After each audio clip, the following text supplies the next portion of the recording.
आनंद घन भगवान ने सबके कष्टों को हरा है और मेरे जीवन में शामिल होकर मुझे भी कृतार्थ किया है। सच है, हम आसानी से इस राह पर चलना नहीं चाहते हैं, पर जब धक्के से हम इस राह पर आते हैं तो आनंद अनुभव भी करते हैं। मुझे भी याद आ गया कि भगवान ने किस तरह युक्ति से मुझे अपना बना लिया। मैं 1996 से सत्संग से जुड़ा हूँ।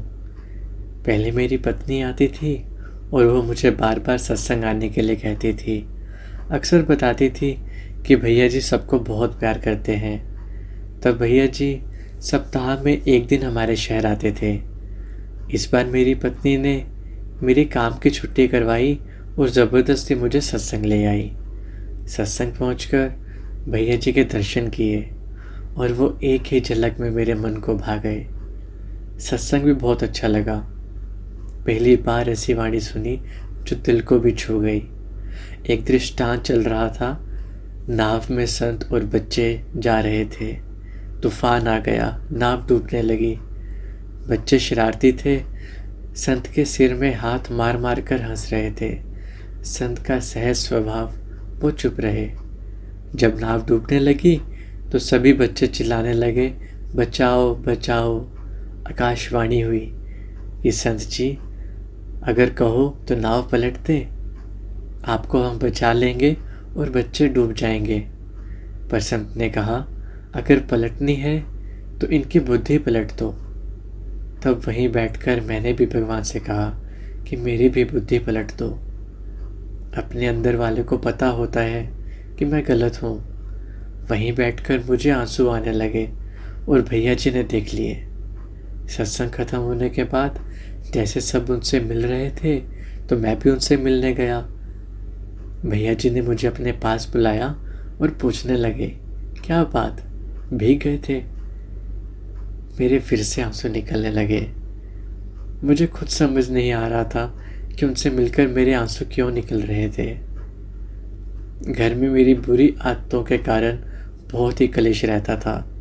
कलेश का कारण मेरी शराब पीने की आदत थी और इससे परेशान होकर कई बार मेरी पत्नी कहती थी कि मैं मर जाऊंगी और मैं कहता था कि मैं मर जाऊंगा। मेरी पत्नी हर हफ्ते सत्संग जाती थी और मैं 15-20 दिन में एक बार हो आता था। मेरी पत्नी भैया जी से सारी बात करके चलती थी। एक बार उन्होंने मुझसे कहा कि हम हर हफ्ते आपके शहर आते हैं, आप हमारे लिए एक छुट्टी भी नहीं कर सकते। बस उसके बाद तो मेरा नियम बन गया। 2 अक्टूबर 1997 दशहरे का दिन था। भैया जी ने कहा, आप हमें अपने घर नहीं बुलाओगे? अब तो खुशी के कारण मेरे पैर ही ज़मीन पर नहीं थे और सत्संग के बाद भैया जी हमारे घर आए, साथ संगत भी साथ। बहुत ही अच्छा लगा। भजन भाव हुए, मैं खूब नाचा। खाना खाने के बाद भैया जी ने अपने पास बुलाया और सबके सामने कहा कि हम आपके घर आए हैं, कुछ गुरु दक्षिणा नहीं दोगे? मेरा मन चल गया और मैं मन ही मन सोचने लगा कि वैसे तो कहते हैं हमारे यहाँ लेना मना है, हो सकता है घर में जाकर मांगते हो। मैं मन की इन्हीं सोचों में खो गया। फिर भैया जी ने मुझे हिलाया कि क्या सोचने लग गए हो? मैंने कहा, कुछ नहीं, मांगो जो मांगना है। उस समय घर में थोड़ी दिक्कत थी, पर सोचा कि अगर 5-10 हज़ार मांगेंगे तो दे दूंगा। भैया जी ने दोनों हाथों से ज़ोर से मेरा हाथ पकड़ा और कहने लगे, वादा करो, जो मांगूंगा वही दोगे। मैंने सारी संगत को देखा, अपनी पत्नी को देखा और कह दिया, मांगो जो भी मांगना है। भैया जी ने फिर कहा कि ऐसे नहीं, ये बोलो कि हम जो मांगेंगे आप हमें वो देंगे। अब तो कहना पड़ा कि वादा है जी।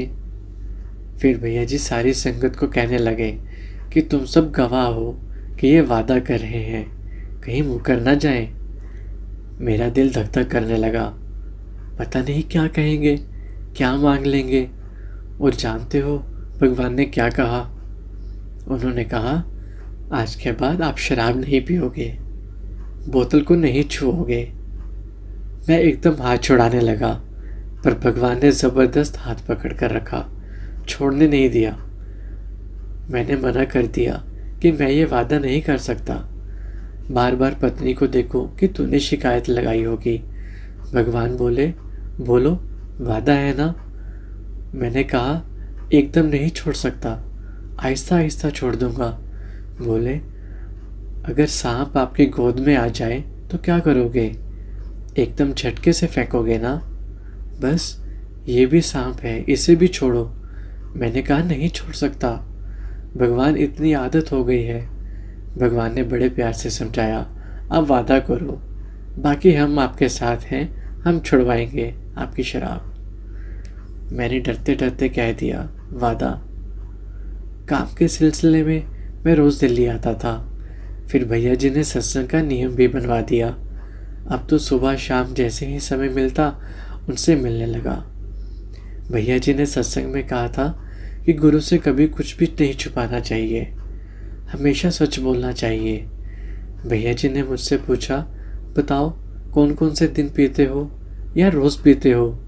फिर जैसी शराबियों की आदत होती है मैंने बताया कि रविवार, सोमवार, बुधवार और शुक्रवार को पीता हूँ। अगला दिन शुक्रवार था। भैया जी ने वैसे ही कहा कि आज रात को हमारे पास रुकोगे।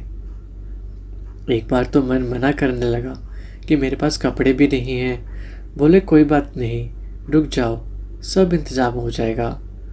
उन्होंने इतने प्यार से कहा तो मैं रुक गया। फिर अगले दिन उन्होंने घर भेज दिया और कह दिया कि कल कपड़े ले आना और 2 दिन हमारे पास रुकना।